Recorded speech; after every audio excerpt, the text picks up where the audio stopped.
words that now echo in my mind every single night.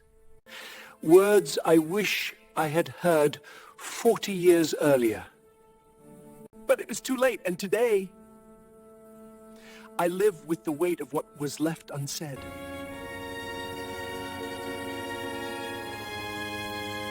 My name is Robert. I'm 68 years old, and for 43 years, I was married to the most incredible woman I've ever known, Margaret, Maggie, as I called her. We met when I was 22. She was 20. It was in a small cafe downtown. She accidentally spilled sugar on my table. I laughed. She blushed.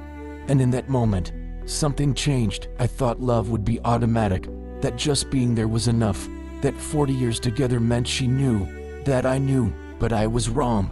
The first years were magical. We would talk until dawn, about everything, about nothing. She laughed at my clumsy way of dancing. I loved the way she sang softly while cooking. We had 2 children, James and Clara. Life got busier, more responsibilities.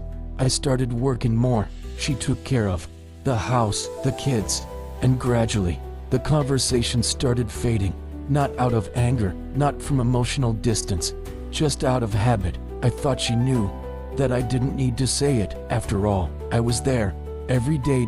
Working, providing. Wasn't that love? The years passed quickly.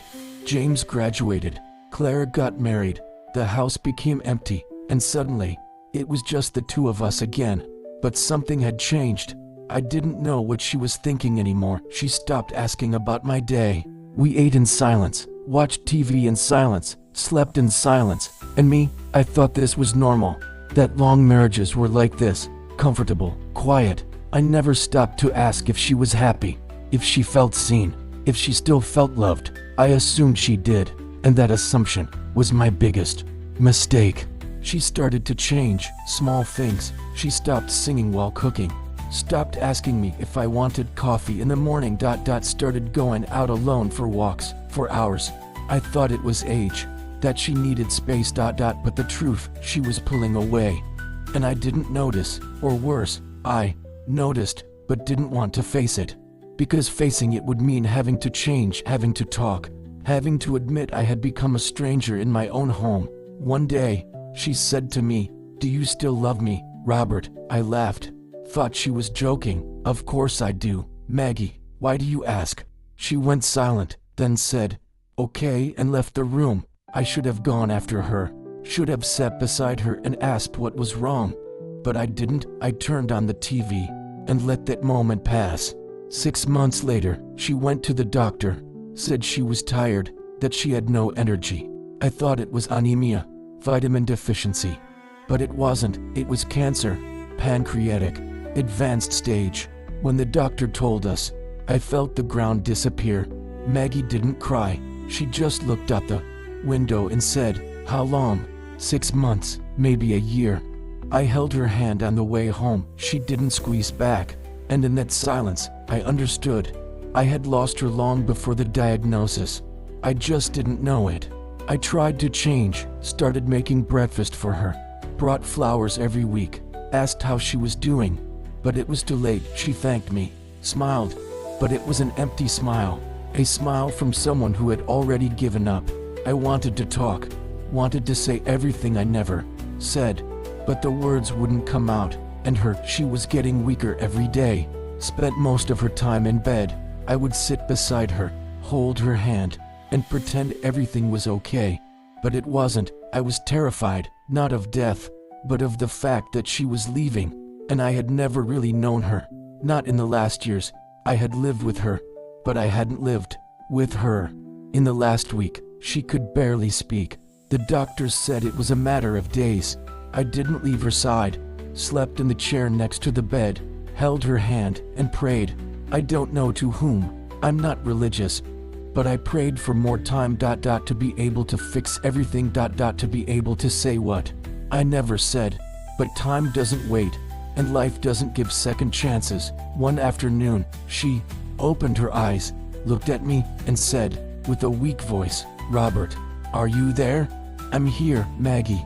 I've always been here." She gave a sad smile. "No, you haven't. but it's okay. I just wanted you to know that I loved you from beginning to end. Even when you weren't present, even when I felt alone, I loved you. I started crying. Maggie, I love you too. I always have. She squeezed my hand slightly. I know, but I wish you had shown it. I wish we had more time. But I think we ran out.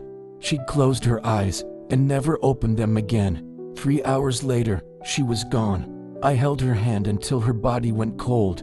And I cried. I cried for everything I didn't do, for all the conversations I didn't have, for all the I love yous I didn't say. I had 43 years with her, and in the end, I had nothing, just regret, and a phrase that haunts me to this day. I wish we had more time, but I think we ran out. If you're listening to me now, and you have someone you love, don't wait.